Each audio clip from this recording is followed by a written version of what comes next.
Welcome back. It was a marathon session at Halifax City Council last night. Council met until just past 11 o'clock. They dealt with items such as the Windsor Street Exchange. But one issue remains unresolved, and that has to do with strong mayor powers, which would change the dynamic in council. Halifax Mayor Andy Fillmore joins us in the studio, and we'll get to that in a second, Mayor. But I'd like to discuss news of the day, if I can, and that is, we heard it earlier in the newscast about Morris Street. Downtown Halifax going one way. That's part of the bike system. Is it bikes at all costs? I'm trying to figure that out right now, Todd. It's very important that we do have a complete and safe bike system in our city, but we have to make sure that the needs of all roadway users are balanced. And my great concern with Council's decision last night, which was to convert Morris Street between South Park Street and the waterfront to a one-way, is that it unfairly imbalances roadway users' access to the roadway, particularly against the cars and trucks and buses that need to move freely around that very congested part of downtown every day. There's a perception that this serves the peninsula, but doesn't do much for people who need to commute into the city.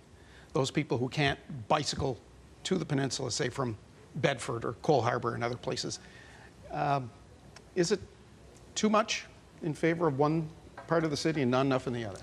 Well, this is the point of creating a balanced transportation system. It's okay to create a bike system as long as you're also creating the alternative transportation, the alternatives for people to use. So, for example, if we're gonna take away a lane for a bike path, we really need to be getting BRT going, bus rapid transit going. There are many people in our municipality who, because of the geographic organization of their lives, or perhaps it's because their ability to ride a bicycle, simply a bicycle is not an option for them. They need to be able to drive in their car to their job that may not be on a bus route, or they're not able to ride a bike. So we need to be building a system that works for everyone. And the challenge that we're seeing now, and we're hearing from community, is that we don't have the balance right. And I'm afraid that got a little bit worse last night. All right. Let's talk about strong powers. This is something that is being hotly debated. It's been implemented in other jurisdictions like Ontario. Something the province would have to make a change to enable that, not just in Halifax, but other municipalities throughout Nova Scotia. You're in favor of it. Why do you feel you need strong powers? So currently, I should say, currently right now, you're one vote on council like any other council. Essentially a councillor at large. And so I think most Haligonians would be surprised to learn that the mayor that they elected across all 16 districts, really the voice is limited to one vote at council and has no special powers beyond that, really. So it really is a councillor at large. People are surprised when they learn that I'm not the boss. They're surprised when they learn that in an org chart I actually report to the chief administrative officer. So this is a bit of a surprising thing. So you've been a politician quite some time. You knew this was the case before you ran. I knew this. People are surprised when they learn that their mayor is actually not the boss. So, why would people call the mayor about a pothole or a bike lane or whatever else might be concerning them if they knew that there's really nothing I can do about it? So this gets to the core of the question around these powers. There needs to be a democratic accountability between the people that elect the mayor and the decision-making processes at City Hall. Right now, what we have is the power concentrated with an unelected CAO. That's nothing against the person. That's just the system that's evolved. We've got power dispersed across more than 4,000 municipal employees, across innumerable departments with I don't know how many department heads, and across a council of 16. There is nobody directly accountable. With the mayor powers that have happened in Ontario and that the Premier may choose to put in place here, the democratic accountability will fall directly to the mayor. People will know who to call when something goes wrong. That's a very direct line. What do you intend to do with that power if you were granted it? Well, the most important thing, I think, is restoring that democratic accountability to City Hall. Right now, the CAO on paper reports to the council. We can't do anything unless we put it in a staff report to the CAO, and then she organizes the bureaucracy to roll that out. However, if the voice of the people through the mayor is directing the CAO instead of the other way around, we're having a very direct line of accountability from the voter to the actions and decisions at City Hall.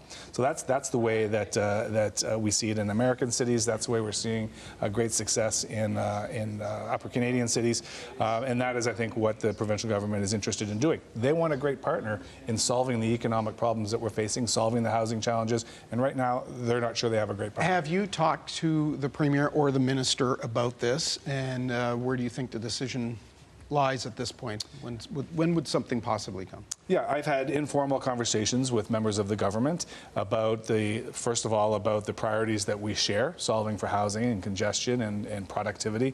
I've had informal conversations about some of the changes that could be helpful to help us be a better partner in this shared challenge of lifting Nova Scotia's capital city up.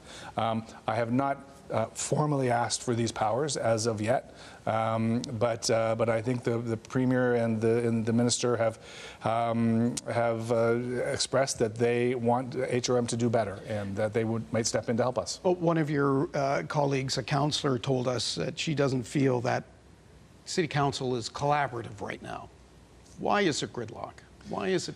It feels like Council's spinning its wheels.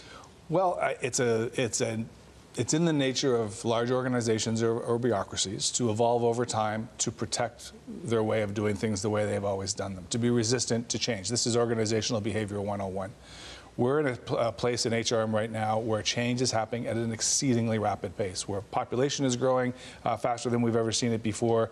We're having congestion like we've never seen it before. There are economic storm clouds on the horizon that are shifting the patterns of federal financing for our infrastructure, including transit, that we've never seen before. We need to evolve quickly, and the old way of doing business at City Hall is not up to the task. We have to evolve and change. You understand, though, the concerns that council members have, that it would galvanize power too greatly in the hands of one?